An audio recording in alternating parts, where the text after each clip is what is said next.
اسلام میں سب سے خوبصورت رشتہ شوہر اور بیوی کا ہے۔ شوہر کے اوپر ہے کہ وہ اپنے بیوی کو رانی بنا کر رکھتا ہے یا نوکرانی۔ شوہر کو چاہیے کہ کام پر جانے سے پہلے اپنی بیوی کو ماتھے چوم کر جائے اور آئے تو اس کا ہاتھ چومے اور کہے انہی ہاتھوں سے تم میرا، میرے بچوں کا اور میرے گھر والوں کا خیال رکھتی ہو، تم سب سے عزیز ہو میرے لیے۔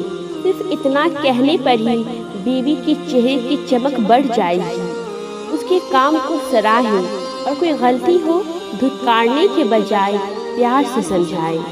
بیوی صرف شوہر کے پیار کے لیے مرتی ہے اور دن پر دن عزت اور پیار کی مقدار بڑھاتے جائیں اور رشتہ خوبصورت بنتا جائے گا اور بیوی آپ کی محبت میں قید ہوتے جائے گی۔ جیسے شوہر کے کچھ حقوق ہوتے ہیں ویسے ہی بیوی کے بھی کچھ حقوق ہوتے ہیں، جنہیں وہ ادا کر لے تو اس کا مرتبہ ایک رانی سے کم نہیں ہوگا۔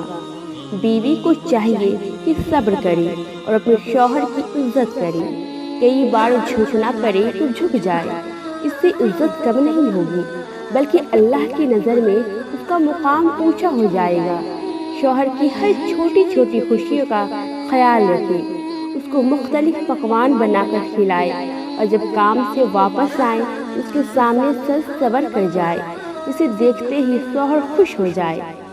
اگر وہ شوہر کو خوش کرنے میں کامیاب ہو گئی تو گویا جنت حاصل کر لی اس نے۔